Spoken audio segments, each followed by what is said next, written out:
Good morning, everyone, and thank you to the Building Decarbonization Coalition, New York State Pipe Trades Association, and City and State New York for the invitation to speak with you all today. As Lisa said, I'm not John O'Leary, in case you couldn't tell, who unfortunately is under the weather, but I'm happy to fill in and spend the morning with all of you, talking to you and hearing from others about the important role thermal energy networks can play in helping to achieve the state's climate objectives. It is a pleasure to be here with all of you today and see so many leaders across various sectors of the state's economy, like labor, environmental justice organizations, academic institutions, state government, utilities, and other members of the private and public sectors. The fact that we are all here today shows how thermal energy networks are bringing together so many various perspectives to help make these projects a reality. Across my 16 years in state government, I've seen the evolution of heat pump technology as well as the state's support for those technologies. In the early years, we started off by providing prescriptive per-ton incentives for air source and geothermal heat pump technologies. We then evolved to providing support for those technologies as part of whole building energy efficiency solutions. Fast forward to recent years, where our partners at the New York State Energy Research and Development Authority have been providing assistance for feasibility studies for community thermal heat pump systems, and, as we heard from Lisa, recent actions by the state to adopt legislation to support utility thermal energy networks. So, I think that's a long way of coming to the realization as partners in state government and in the private sector that these technologies can and should play a strategic role in the state's overall decarbonization efforts. Before sharing some important updates on where the state is in advancing these solutions, I want to provide some context on how utility thermal energy networks fit into the state's broader clean energy agenda and some of the other actions the state has taken to support the overall decarbonization of the building sector. It is an exciting time to be working in the energy sector as New York is in the midst of an accelerated transition of its energy systems, transitioning from a society that is heavily dependent on fossil fuels to one that is powered largely by clean electricity to achieve the state's goals in significantly reducing greenhouse gas emissions.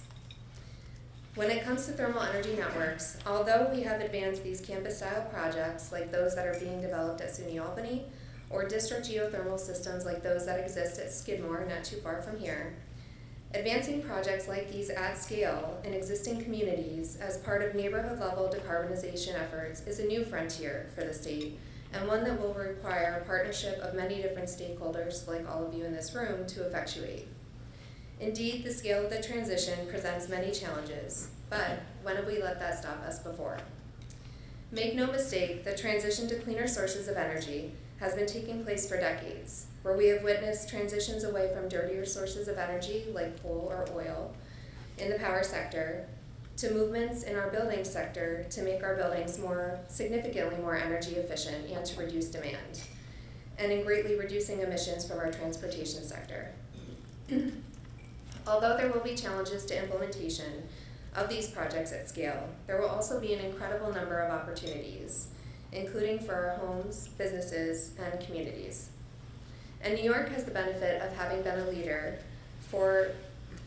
decades in the climate and clean energy space, where we have built a very strong foundation of programs that have put the state in a good position to continue its efforts in clean energy project development, maintaining the reliability of our energy systems, and decarbonization of the buildings and transportation sectors. The need for thermal energy networks is driven by the goal of providing an equitable form of electrification to significantly reduce or eliminate greenhouse gas emissions from the combustion of fossil fuels in the building sector as part of the state's goals enshrined in the Climate Leadership and Community Protection Act, or Climate Act.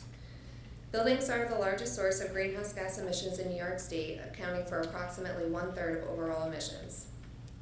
The challenge of reducing emissions in the building sector is exacerbated by the fact that building emissions derive mostly from on-site fossil fuel combustion of things like natural gas or other fossil fuels, which provide New Yorkers with basic necessities: heat, domestic hot water, and cooking. For this reason, it is essential that the transition away from fossil fuel use in New York be undertaken in due course and carefully managed to ensure the continuation of safe and reliable utility service.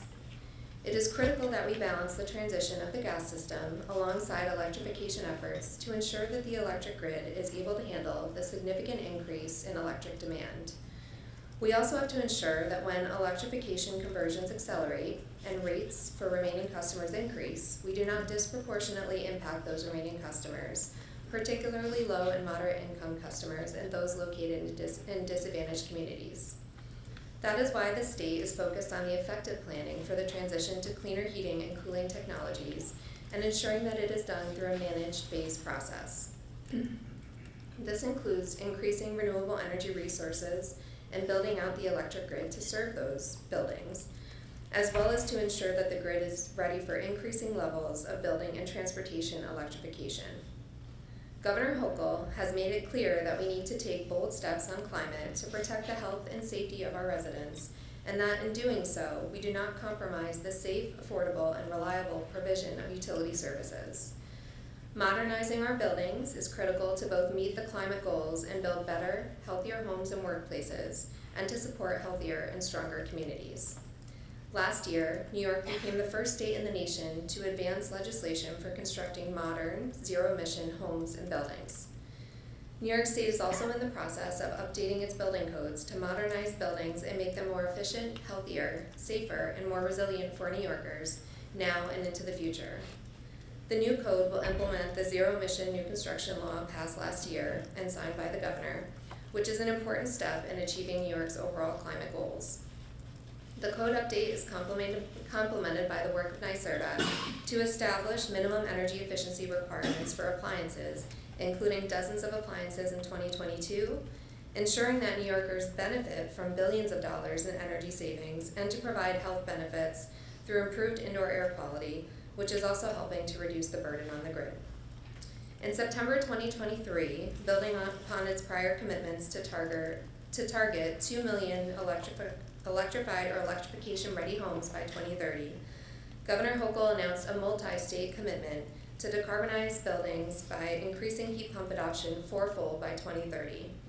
The bipartisan coalition of 25 governors, which represents 55% of the United States population, agreed to collectively reach a target of 20 million new heat pump installations by 2030. Heat pumps are a cleaner and more efficient technology to keep homes and buildings comfortable year-round.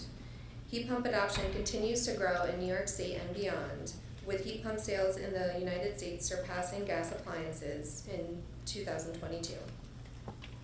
In February 2024, this commitment was complemented by New York signing a memorandum of understanding with 8 other states to set a target for heat pumps to make up at least 65% of residential scale heating, air conditioning, and water heating shipments by 2030 and 90% by 2040 across the participating states. These commitments are also being backed by real action at the state level to complement building electrification projects and deliver benefits to consumers all throughout the state. The state's energy efficiency programs will play an important role not only in reducing building emissions, but also in managing the demand on the electric system. Through the Commission's Clean Energy Fund and New Efficiency New York initiatives, NYSERDA and the state's utilities are deploying over $6.8 billion to decarbonize buildings and support high-efficiency, all-electric heating and cooling technologies. NYSERDA's programs advance decarbonization in all types of buildings, from retrofits of multifamily buildings and commercial properties to new construction, providing them with resources, technical support, and financial incentives to building owners to move towards carbon neutrality across all building portfolios, and for builders to shift to carbon neutral construction so that future buildings are made safer, healthier, and more comfortable. And we are not stopping there. The Department of Public Service is currently in the midst of conducting a strategic interim review of these portfolios. In July of 2023, the Commission adopted a strategic framework for the state's energy efficiency and building electrification programs under the Clean Energy Fund and New Efficiency New York initiatives, including a target budget specific to these initiatives of about $1 billion per year through the period 2026 through 2030, or $5 billion total. Proposals from NYSERDA and the utilities on how to execute these dollars are actively being reviewed by the Commission and Department, including gathering stakeholder feedback. Demand response resources will also play a critical role for reliability in the future as the grid becomes more electrified and peak demand shifts.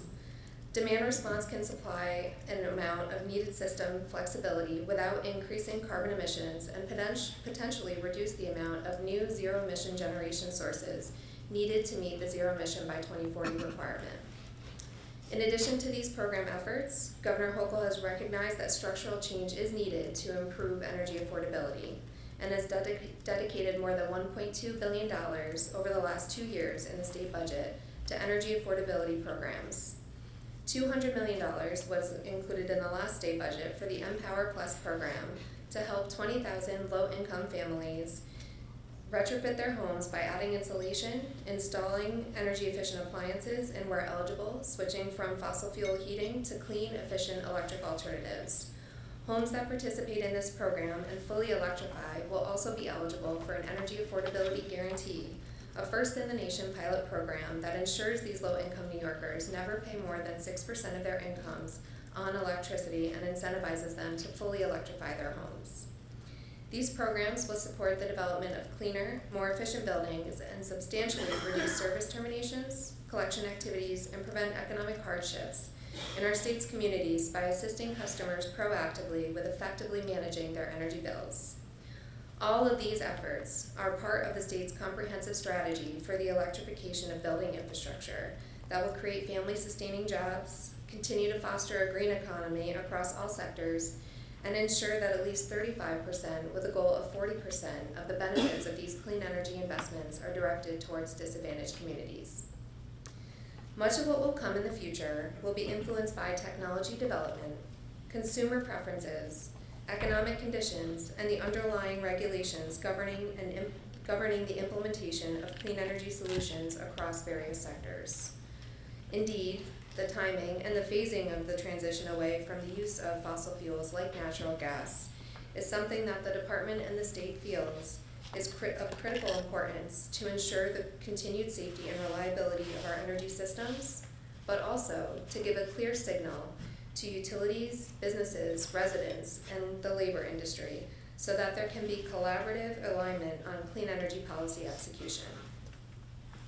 Aligning the regulation and oversight of gas utilities with the mandatory economy-wide greenhouse gas emissions reductions enshrined in the Climate Act is going to require undoing the past practices of gas expansion efforts, as well as adopting new laws, new rules, and regulations, and business practices that are consistent with decreasing volumes of gas flowing through the distribution infrastructure.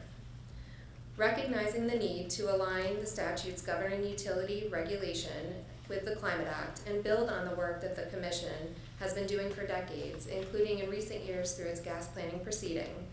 Governor Hochul introduced the Affordable Gas Transition Act in her 2024 State of the State and Executive Budget. The Affordable Gas Transition Act will empower the Department and Commission to direct utility companies to manage the transition to cleaner energy sources responsibly and affordably. The legislation will clarify what utilities can and should explore in the development of long-term plans for the transition of its gas systems, enable strategic decisions and investments in gas infrastructure, establish new rules and guidelines applying to the extension of gas service and equipment in alignment with the Climate Act, and will not impact the safety and reliability of energy services to existing customers. The governor's proposal would enable the state to undertake long-term planning that provides better predictability to labor organizations who are seeking to train the next generation of the workforce. Lastly, the Affordable Gas Transition Act would complement the work that we are all here to discuss today to develop thermal energy networks, a technology that enables utility customers to substitute clean thermal energy for natural gas to meet their space heating, water heating, and cooling needs. Thermal energy networks can be a highly efficient substitute for fossil fuel-based heating and also a more comprehensive strategy to energy solutions than a replacement of existing gas equipment. Utility thermal energy networks, which are networks developed in the first instance by utilities, can also be an important component of the state's efforts to decarbonize buildings across the state. The Utility Thermal Energy Networks and Jobs Act of 2022, or as Lisa referred to it, UTENJA, a very interesting acronym, position the state to be a leader in this space, joining just a handful of states who are actively pursuing these types of networks as part of their gas transition efforts. The Act required utilities to develop pilot projects to demonstrate the feasibility of utility thermal energy networks and support the learnings necessary to develop rules and regulations to advance these projects at scale. This may lay the groundwork for thermal energy network development by other entities that seek a chance to improve. The program is advancing under the oversight by the Department of Public Service and the Public Service Commission, which has acted quickly to provide guidance to the state's 7 largest utilities and the Long Island Power Authority regarding the development of pilot projects. The Commission order in September 2023 created a stage gating framework to allow for more developed pilot projects to progress, while ensuring that customers are protected and, importantly, that safety and reliability criteria are met. The action to advance to decarbonize buildings across the state under the Utility Thermal Energy Network and Jobs Act will require implementation of the law to reduce greenhouse gas emissions by allowing for the creation of these projects to connect multiple buildings into shared thermal networks. As part of this process, the Commission required the 7 largest investor-owned utilities to each submit up to at least one proposed thermal energy network pilot project for review. The Commission established a Thermal Energy Networks Working Group to assist the utilities in the development of these projects prior to submission to the Commission for review and to develop proposed rules and regulation governing utility thermal service. Department of Public Service staff are currently reviewing the over $800 million in utility thermal energy network proposals from the 7 utilities to confirm compliance with the guidance provided by the Commission in that order late last year to advance these projects to the next stage of development. If deemed compliant with the requirements of the order, pilot projects will advance to the next stage, which includes project engineering design and the development of customer protection plans. Based on that information and further public comment, the Commission will then issue a subsequent order that addresses whether or not individual pilot projects are in the public interest and should proceed to full-scale implementation or be modified. It is important to get this right, and I encourage all of you to engage in meetings like those here today to improve your collective knowledge base, but also importantly, to engage in the regulatory process to provide input to the Commission to help determine which of these projects are in the public interest and should proceed. Just in the last few weeks, on February 20th, the Department of Public Service staff released a proposal on initial utility thermal energy network rules to address things such as fair market access rules and defining small-scale thermal energy networks that would be exempt from Commission regulation. In addition to creating this regulatory framework for the thermal energy networks, the Commission is working with the State Department of Labor to ensure the development of and access to well-trained, highly skilled trade persons needed to support the timely, reliable, high-quality thermal energy network projects and to promote good jobs for New Yorkers in the expanding decarbonization sector. Additionally, DPS staff will be holding a technical conference on March 19th to begin discussions on performance metrics associated with these utility thermal energy network pilots to ensure broad, consistent, and transparent learning across all of these projects. In the coming months, there will be further actions in the proceeding, and we are committed to the full implementation of the law. Ultimately, we are optimistic that the pilots will inform the creation of utility-scale infrastructure projects that connect multiple buildings into shared thermal networks, which will be a core component to reducing emissions in the building sector and to provide new opportunities for the transition of utility workers. In summary, the state is committed to the continued evaluation and advancements of thermal energy networks as part of our strategy to significantly reduce greenhouse gas emissions in the building sector and as part of the managed transition of our energy systems to address some of the inequities of the past. The responsibility of effective energy system planning is not something that we at the Department or Commission take lightly.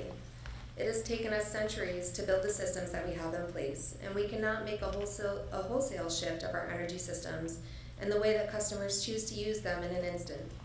That is why we will continue to take strategic steps to move away from fossil fuel use as soon as possible and in a way that mitigates any negative impacts to consumers or to the reliability of our systems.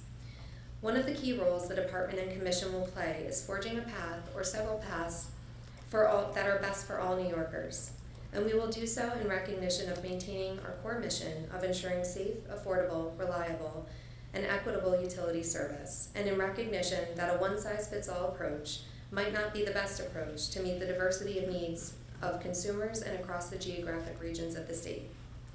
We see all of you as critical partners in forging a path that is best for all New Yorkers, including through the deployment of utility thermal energy networks and other clean energy resources.